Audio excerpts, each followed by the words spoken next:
guys, and welcome to my channel. So I hope you enjoyed yesterday's video. Sorry it was a bit rushed, it wasn't the best, it wasn't my best editing. I made a few mistakes, but it was a long video. It was the longest I've posted, I think. I don't know if the one about me leaving the Jehovah's Witnesses was longer, but anyway, it was a very long video and I was very pleased with it, so I hope you guys enjoyed it. But today we have an episode of What I've Learned Wednesday. I put a poll on my story yesterday asking you guys what you'd like to know about, and you guys chose who I've lost and who I've gained since I left being a Jehovah's Witness. So yeah, I'm just gonna start doing my makeup. I'm actually gonna do my makeup whilst I'm talking today, because it took me about 10 minutes of the video yesterday to actually start. But yeah, I'm gonna do it properly today. I saw a look on this Instagram page, I saw it this morning and it was stunning, so I'm gonna do that look today. But yeah, let's get into it. Just checking I don't have any hair anywhere, because yesterday's video drove my boyfriend insane that I had a bit of hair there. So yeah. So where to begin? Where to begin? So today I'm just going to be chatting about, you know, shit we all know. I'm from a cult. Get over it, Beth. But on a serious note, it was a very difficult and traumatic time in my life, and I lost a lot of people. I'm not going to say everyone, because fortunately a lot of my family, well not a lot, but some of my family are not Jehovah's Witnesses, so I didn't lose them, but I did lose all of my friends. I've been able to reconnect with a lot of people, like people who left the Jehovah's Witnesses, people who I went to school with, family that I haven't spoken to in years, you know, lots of people that I haven't really had much to do with over the last, you know, 26, 27 years. I've been able to reconnect with, which has been amazing. But I will just start from the beginning, which is when I first made the decision to leave. So I'll give you it very quick, well, probably not very quickly because it's me in it, but I'll give you it as quickly as I can, the rundown of the last few months of me being a Jehovah's Witness. So 2018, around January, February time, I had been missing like the congregation meetings and things for a few months, but I hadn't heard from anyone, like any of the elders. I'd heard from my friends obviously because they were worried about me, but any of the people in charge or those that were supposed to look after you, I didn't hear from any of them. So I'd already started to, I mean, I was never really that convinced about anything. I just did it because it would make my life easier. And you know, I've had people say to me, particularly my mum, I've had her say, why did you get baptised then? You know, because she still has communication with my sister, one of them, because she was never baptised. But the way that my sister was brought up was very different to the way I was brought up, because I was told, I got baptised at 15 and I was told, if you don't choose to become a Jehovah's Witness and if you leave, then you know where the door is, you need to leave. So from the age of about 12 I was being told that. So I don't think that I was forced into it, but I definitely think that it was a case of encouraged with my arm on my back, which I think I've said before. So that was difficult because I never felt like I really wanted to be. I just felt like, you know, it's that or be out on the street. And we were a very poor family. My family have always lived in council estates and council houses. So the idea of having to make it on my own was very difficult because I didn't really know how I would do it. And if I was a stronger person, I would have left, I'm sure, but I'm not, so I didn't. So I am all or nothing, you know, I gave it my all and I was really involved, mainly to make my life bearable, but I did it anyway. And I'm not going to blame someone else, because a lot of the things I did, like pioneering, which means you do a certain amount of hours, or the building work that they do for Kingdom Halls, none of that was forced on me. I didn't have to do those things. I just wanted to make my life fun, really. So that's why I did those things. But anyway, getting back to the timeline, because I'm going to try to not really talk as much about like what it was like to be a Jehovah's Witness. I really want to talk about what happened after I left, because I feel like I've discussed being a Jehovah's Witness enough. So yeah, in the beginning of 2018, I'd been struggling with my mental health and with being very disillusioned when it came to the Jehovah's Witnesses. Like, I was done with it, really. So I kept going, I kept trying, and my friend got really ill. So I wasn't really, like, she was my best friend. We spent all day, every day together, and I wasn't really seeing her, obviously. Like, I was trying to stay in touch and check she was okay. But her mum was, like, looking after her and was, you know, I didn't want to step on toes. So I was bored one night and I downloaded Tinder, just because I find it funny. I find it funny what guys will say when they want to get in your undies. So yeah, I was just having fun one evening, just seeing what people said. I thought it was funny. And then I matched with a lovely, handsome, his profile said he was 20, and I was 26 at the time. And I was like, I said to him, I actually said this verbatim, word for word. I said, if you're 21, if you're 20, I will eat my hat because you don't look it. And he was like, oh no, I get that all the time. I think it's the beard. And you don't look 26 either, blah, blah, blah. You know, just the normal chit chat stuff.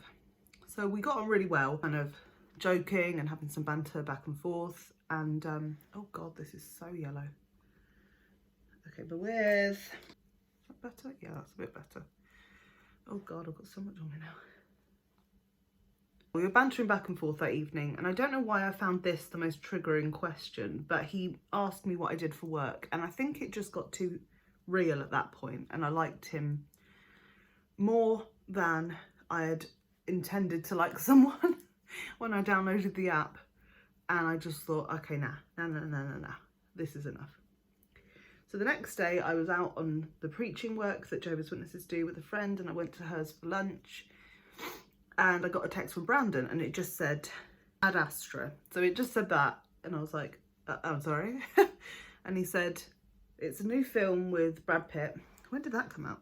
2019. Okay, I've got my years wrong. It was 2019, it wasn't 2018. So yeah, this is September 2019. He said, it's a new film with Brad Pitt. Would you like to go and see it with me? And I said to him, look, I'm not looking for anything serious. I think I told him that I downloaded Tinder as a joke. I didn't tell him that I was a Jehovah's Witness, but I just said, I'm not really looking for anything serious. I don't really want to get into anything, but I really appreciate, you know, you asking me out. That's very sweet of you. And he said something along the lines of, okay, I totally understand that. It'd be really nice to stay in touch. And if you change your mind and you want to meet up, then you can always let me know. So could I have your Snapchat? And I was like, yeah, sure. Like, where's the harm? But I had used a fake name. I had used a fake name when I'd made my Tinder profile because I didn't want anyone to know my real name and be able to find me and, like, tell the elders what I was doing. So I had used my middle name. So I gave him my Snapchat, and, like, a second after I sent it, I was like, oh shit, it says my real name on it. But he was too quick. He'd already had me, and he'd already looked me up on Facebook. And he was like, why does your name say Bethany here and this other name there? And I explained, oh, I just, like, there's some weirdos on the app, so I don't really want, like, everyone to know my business. He was like, oh, okay, I did wonder why I couldn't find anything about you on on Facebook, because he'd, like, looked up the name that I'd used, just the first name, because he was like, oh, I'll see if there's anyone in the area, like anyone in Plymouth, that I can see that it's her, it's her profile. Anyway, we started chatting on there, and within a week or so, I knew he was the one. I think as well, the thing that helped me to make the decision in the end was I was diagnosed, like, properly with depression, and I was put on antidepressants in the beginning of 2019. And I think I've always probably had depression, but it was once I started the antidepressants that I just felt like I could see things more clearly, and the guilt that I felt all the time and the worry I felt all the time about everything. Like, I never stopped worrying. I'd be in a really great position with my job, and I'd be like, but what if I lose it? What if I get fired? Like, I was worrying about everything all the time. And I started taking my antidepressants, and I'm not advocating any way of people dealing with their mental health. I'm just saying my own journey. This was helpful for me, but it won't always be the same for everyone. But it just made me see things clearly and what I actually wanted, and to stop worrying about the consequences of things so much. So I think that's why I eventually decided to meet up with him. I wish that I had had the bravery to just go out and go on a date with him straight away, because I was so worried about you know, people seeing us together. So I went to his house for the first date, which I don't recommend. I mean, it was great, like, we had a really nice time and it was lovely, but I don't recommend that because you never know what might happen. And I think that that's the sad thing about being in an institution like that, that people can get themselves into really dangerous situations because they don't feel that they can talk to their family about what they're doing. And I think, you know, you should always be able to talk to your family about everything. And if you feel like you have to hide things, that's when there's a lot of problems that start. So yeah, I went to his house, we chatted, we watched films. I told him that I had been a Jehovah's Witness, and by extension that I was a virgin, and that was a difficult conversation to have. I thought it was all over them, but he was lovely. You know, he was surprised, obviously, because, you know, 27 and a virgin is very unheard of in this day and age. But he was lovely, he was very understanding. We then started going on dates. I think the first day we went, like the first time we went on a date in town, someone from the from another congregation saw us and told my elders, who I was renting a house from. So I got a letter from one of their wives saying, it had on the front of it, live life like nobody's watching. And I was like, oh, what's this card? And then inside it was basically like, the front of this is wrong. This is what people live their life like in the world. Remember, we live in a small town. People can see you. I'm sure they didn't mean it to come across like that, but it was incredibly scary.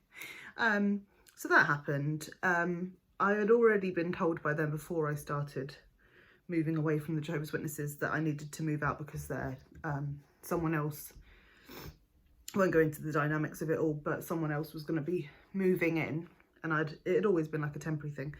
So as soon as, so Brandon and I met in the September, and then in the March was last year, which was when COVID started.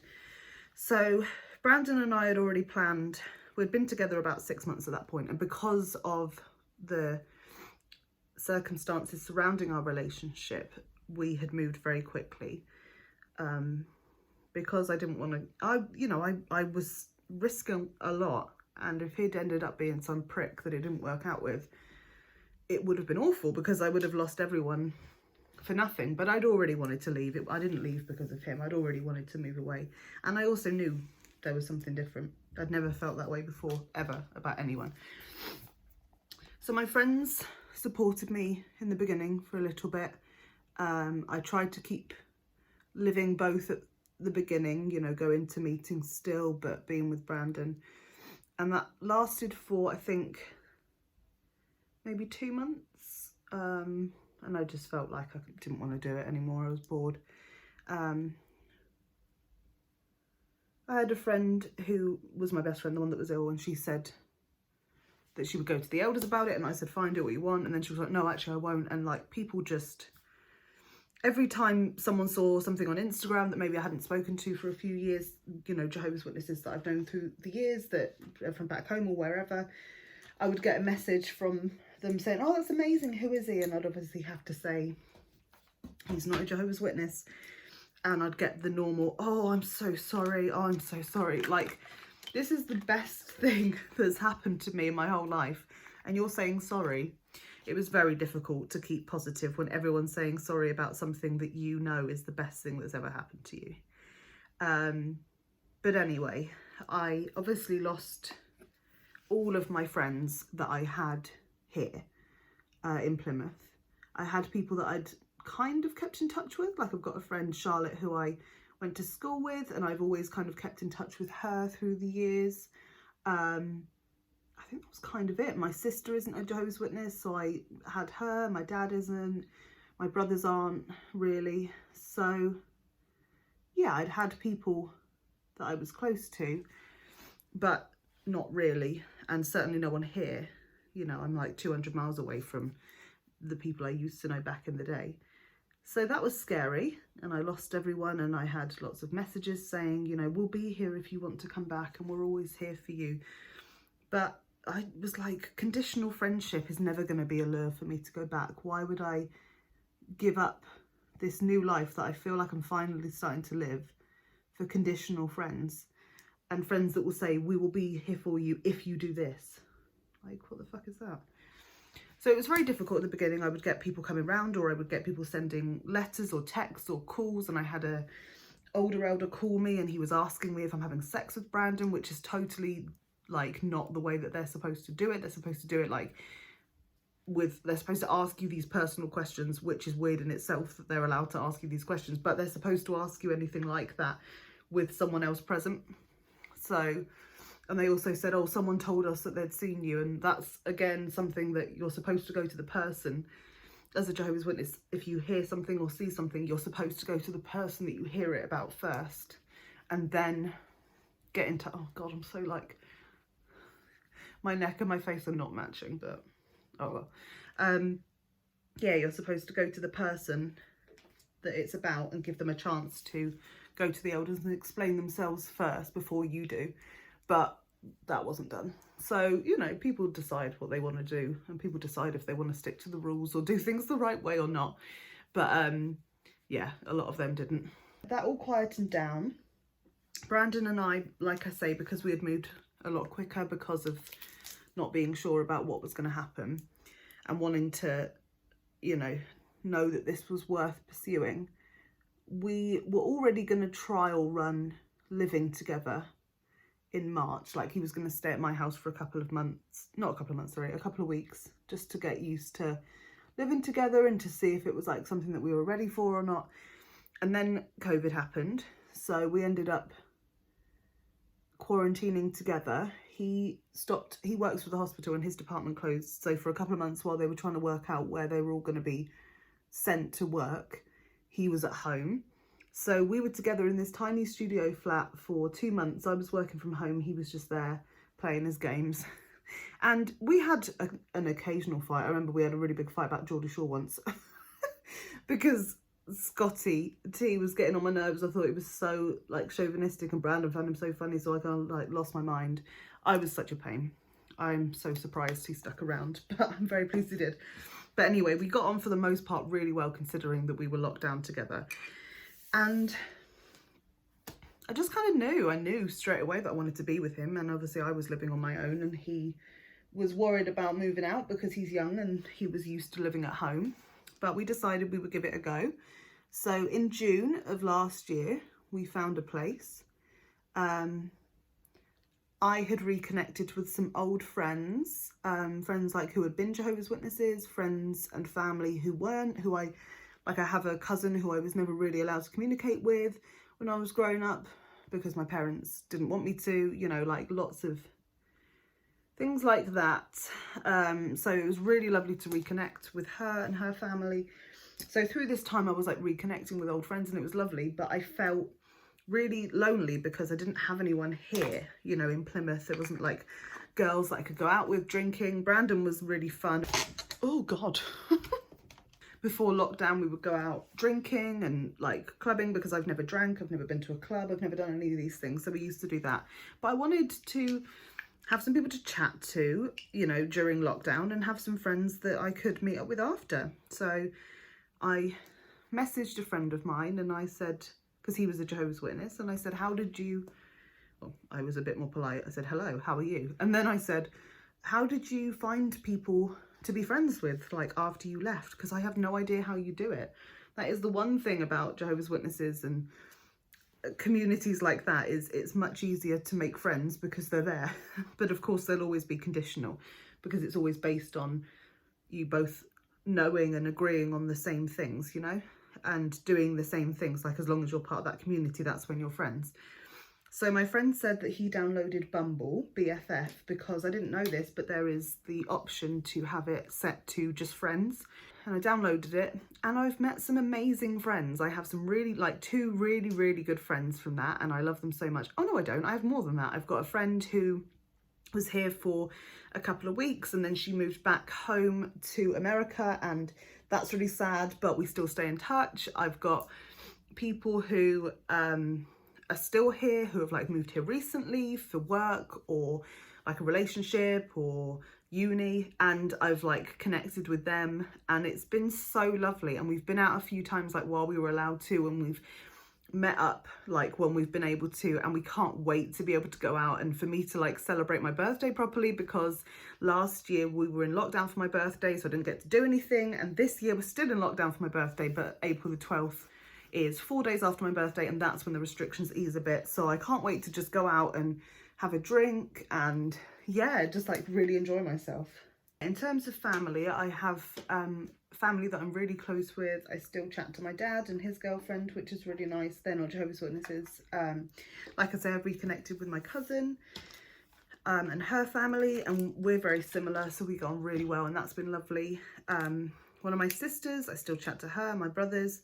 One of my sisters I don't, not because of her still being a Jehovah's Witness, because she's not, but I think that I was watching a Dr. Phil episode the other day, and it was talking about how sometimes people can just remind you of trauma that you've faced and they're not good for you. And I think that that's what I am for her. I think I bring up old feelings, and I think that I make her feel a certain way. And I'm not helpful for her, like, growing as a person, which is sad, but I send the occasional text, just like, you know, hope 2021's treating you well, or blah, blah, blah. And I don't hear from her, but maybe one day we will. Who knows? But apart from that, I don't speak to any of my mum's side of the family. I've never been close to them. None of them make an effort with anyone unless they want to. They're all very selfish, and they don't really care about other people. So I don't feel like I want to spend time with them or even try with them. And my mum, I haven't heard from her for 4 months. She said that she would communicate with me when she had to, basically.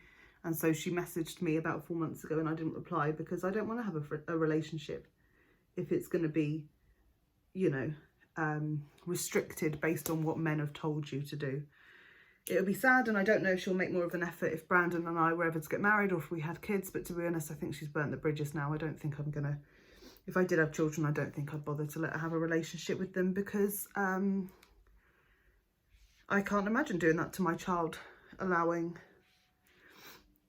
a book to make me dictate how much relationship I have with my child. I think it's so selfish, and I don't really care about sparing her feelings anymore, because she didn't spare mine, and she clearly doesn't give a shit about me or my feelings. Otherwise she would have checked in more than every 4 months, because, you know, parents are supposed to make an effort with their children.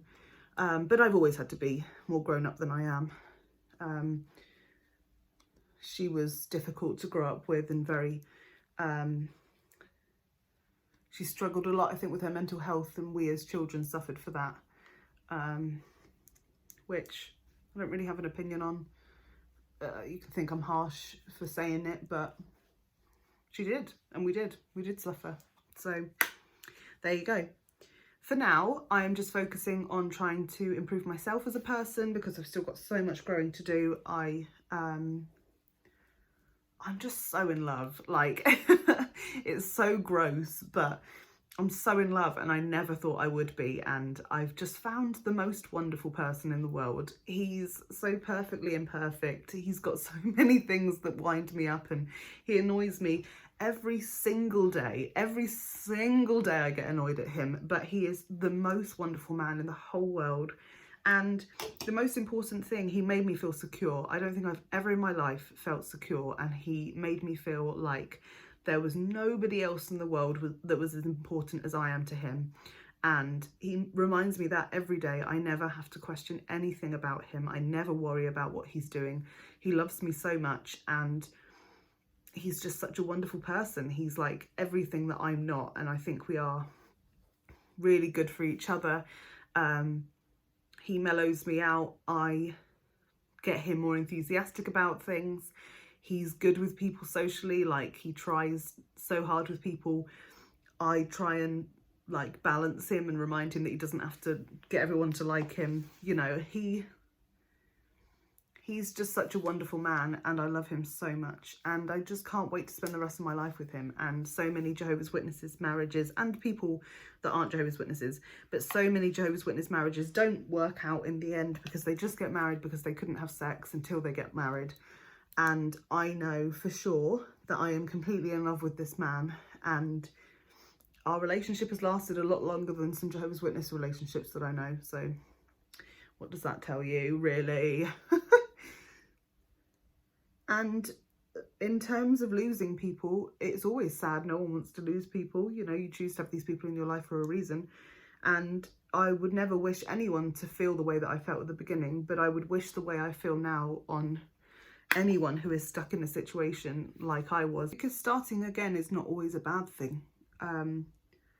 You know, having to start all over again and relearn everything is a ball ache, and I wish I hadn't had to, but it also saved me from a life where I didn't feel like there was any future, and I felt like I was just waiting for some future life to begin. And now I feel like every day I'm excited for what the future brings, you know, the future now. I'm excited about the possibilities of what I can achieve, and I'm excited about waking up and spending time with Brandon and spending time with my friends. Like, I've had a new lease of energy, and it took so much strength and bravery to get through it, and it took so much patience from Brandon and my new friends and my friends that I've reconnected with. It took so much patience from everyone, including me, to get to the point where I am now. And I have days where I struggle massively, and I find it really hard to let go of the past and just move on. But I'm growing every day, and I'm proud of how far I've come already. It's coming up to 2 years, so it's only been a very short percentage of my life, really. I think when all is said and done, the biggest thing that I lost was conditional friendships and a life that I didn't feel was going anywhere. And the biggest thing I gained is people who truly love me, regardless of some box that I have to fit into. And I also think that I've gained a love of myself. And I hated who I was as a Jehovah's Witness. I hated everything that it stood for. I hated who it made me, and I feel like I just love myself a lot more now. And I feel like I'm a more rounded person now. And like I say, I've got so much growing to do. I've got so much to learn. But I'm proud of who I've become and who I can become. And I feel like the world is my oyster now. If there's not restrictions on what I can and can't achieve. And I just want to say a huge thank you to my friends. I'm so lucky to have the friends that I have. I couldn't have done it without them. I especially couldn't have done it without Brandon, because he stuck with me every step of the way. Everything I did, he was there with me, and he knows how I feel about him. And, you know, I won't get all soppy because it's not really very interesting for people who aren't part of our relationship. But I just want to tell people that are stuck somewhere that they don't feel happy and they don't feel supported and they don't want to be in, that it's scary to leave and it's scary to start again, but sometimes it's the best thing you'll ever do. Never allow people to scare you into feeling like you don't deserve more, or to pigeonhole you into thinking that that's what you want and what you deserve. Just allow yourself options. If you want to stay in that situation, that's fine. But if you want to explore other options too, you're allowed to. And I think that's the worst part for me of being a Jehovah's Witness, was that you can't explore other options because you have to decide there and then. And I think a lot more people would probably go back to them if they were allowed to look into things first. But I think the fact that they're forced to do what they're told makes people feel that, no, I don't really want to be in this community because you're forcing me. And no one wants to feel forced. They want to make the decision themselves. But yeah, always remember, you is special, you is important, and how you feel is perfectly valid, and if you are unhappy in the situation that you're in, you are allowed to leave. You don't have to stay where you are. And I can definitely testify that sometimes losing everything is what you need, and you will gain the most that you've ever had, and you won't even recognize the life that you lived. And I have felt more myself and more at home in the past 2 years than I ever did in the 26 years before that. So yeah, you can do it. I believe in you.